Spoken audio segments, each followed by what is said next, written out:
So Paul says, I urge you, brethren. Here he's an apostle. I mean, the big 12. I mean, you don't get much bigger than this. And he says, brothers,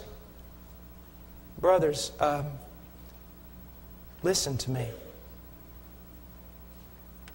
So here we see, he says, therefore I urge you, brothers, by the mercies of God, to present your bodies a living and holy sacrifice. Paul is going to tell these people to give their life away. Now he needs something of motivation.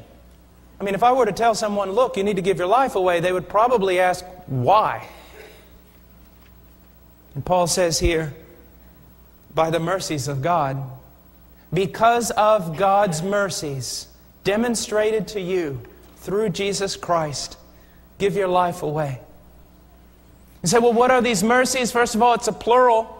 The multifaceted mercies of God. I mean, it doesn't matter how you look at it, you're always going to come up with a bigger and better picture.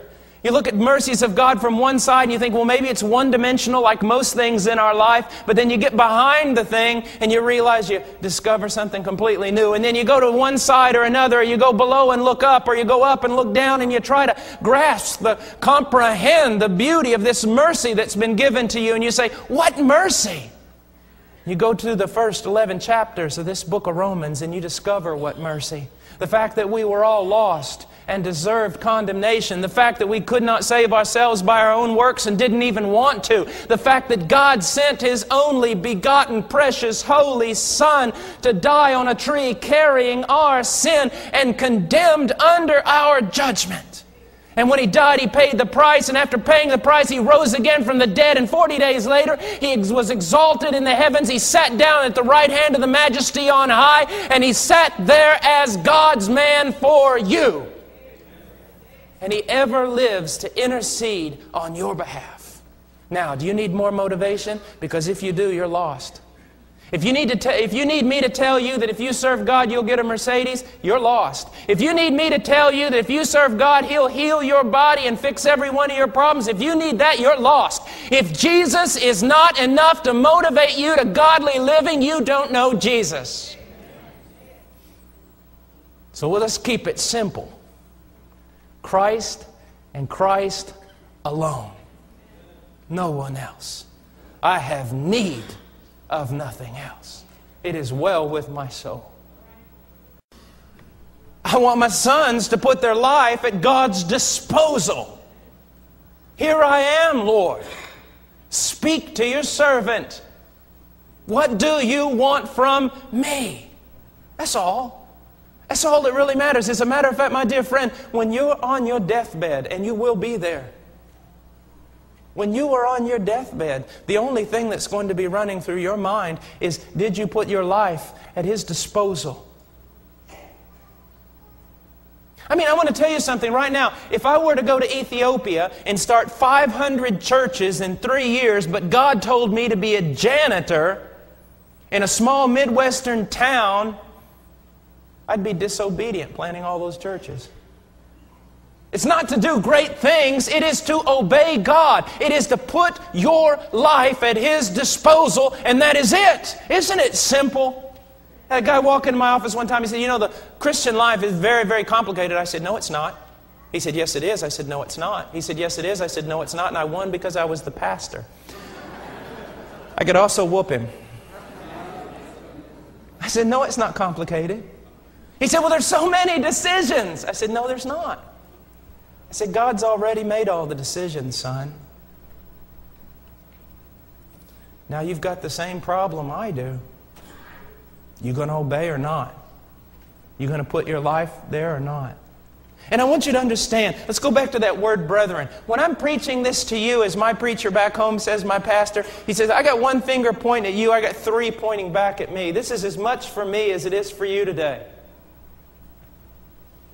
All of us struggle with this. You know, we say we have so many struggles and so many things. No, you only have one struggle, and it's the same one I have. Are you going to put your life at God's disposal? That's the only thing. It's really only one thing matters. And I guarantee it, I struggle with it just as much as you do. Are you going to put your life at God's disposal? Christ first. Lord, what do you want me to do today? What do you want me to see? What do you want me to say? What do you want me to hear? How do you want me to spend what you've given me? How do you want me to do everything you want me to do? How do you want it, Lord? Here I am, Lord. Just goes back again to being at His disposal. I remember one time in seminary, I decided I'm going to live one day totally at the disposal of God. Well, that was an ambitious thing to do. I didn't make it, but I did notice some differences. I remember just, when you're young and you're in the ministry, you ought to just be locked away for a few years because you're just not right in the head. So, I just got outside of the door of my house. Okay, Lord, now what do you want me to do? It's like, well, Paul, you got a class in 5 minutes, so you better get there. But I'm trying to walk across campus, just be sensitive. And just being goofy is what I was being. But I'm just trying to every step, Lord, where do you want? And then all of a sudden, there out of the left, there was a lady that I'd talked to several times. She was an older lady, a cook, there at the seminary. And she came walking out and was standing there kind of sad. And I'm, just trying to be this spiritual giant. And the first time I felt like God told me anything that morning was, go tell her about my son. And guess what? I was willing to walk around like a zombie looking spiritual. But when it came to just loving somebody, go tell her about me. And I remember just kind of having to collapse like this and just walk over there. That day she received Christ. Sure it was goofy.